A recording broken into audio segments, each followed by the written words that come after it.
మహాభారతం 86 దుర్యోధనుడి మరణం. కురుక్షేత్ర యుద్ధంలో కౌరవ సేనలు పూర్తిగా నశిస్తాయి.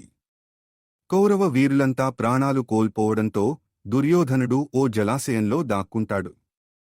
ఆయనను పాండవులు బయటికి రప్పిస్తారు. తనకి ప్రాణ సమానుడైన కర్ణుడు మరణించిన తరువాత రాజ్యాలు, సుఖభోగాలపై కాంక్షలేదని దుర్యోధనుడు చెబుతాడు. హస్తినాపురం రాజ్యాన్ని ఏలుకోమని అంటాడు. ఆ మాట పట్ల పాండవులు అభ్యంతరం వ్యక్తం చేస్తారు. అలా చేస్తే ఆయన వదిలేసిన రాజ్యాన్ని తాము ఏలుకున్నట్టుగా అవుతుందని అంటారు. అందువలన తమలో ఎవరితోనైనా యుద్ధం చేయవలసిందేననే అభిప్రాయాన్ని వ్యక్తం చేస్తారు. దాంతో పాండవులలో తనకి సమానమైన వాడు భీముడేనని, ఆయనతో యుద్ధం చేస్తానని దుర్యోధనుడు అంటాడు. కృష్ణుడి సమక్షంలోనే భీముడికి, దుర్యోధనుడికి మధ్య గదా యుద్ధం మొదలవుతుంది. ఇద్దరి మధ్య పోరు భీకరంగా సాగుతుంటుంది. గదా యుద్ధంలో దుర్యోధనుడు ఆరితేరినవాడు కావడంతో ఆయనను ఎదుర్కోవడం భీముడికి కష్టంగానే ఉంటుంది. మెరుపు వేగంతో దుర్యోధనుడు చేస్తున్న దాడిని భీముడు తట్టుకోలేకపోతుంటాడు. నువ్వా నేనా అన్నట్టుగా పోరు జరుగుతూ ఉంటుంది. కృష్ణుడితో పాటు పాండవులంతా ఆ యుద్ధాన్ని ఆసక్తిగా గమనిస్తూ ఉంటారు.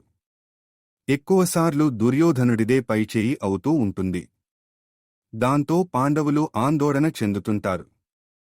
దుర్యోధనుడి గదా యుద్ధాన్ని ప్రత్యక్షంగా చూస్తూ ధర్మరాజు కూడా ఆలోచనలో పడతాడు. దుర్యోధనుడిని పడగొట్టడానికి భీముడు ఎంతగానో ప్రయత్నిస్తూ ఉంటాడు. అయితే దుర్యోధనుడు ఎంతో చాకచక్యంగా తప్పించుకుంటూ ఎదురుదాడి చేస్తుంటాడు. అదే సమయంలో దుర్యోధనుడి తొడపై కొట్టమని భీముడికి కృష్ణుడు సైగ చేస్తాడు.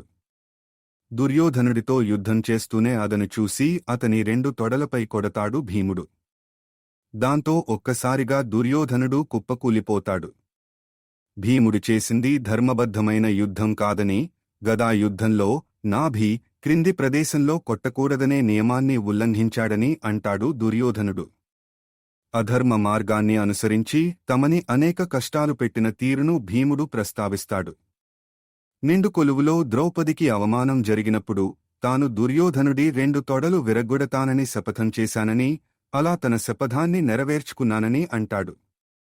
2 తొడలు గాయపడిన కారణంగా దుర్యోధనుడు పాండవుల సమక్షంలోనే ప్రాణాలు విడుస్తాడు.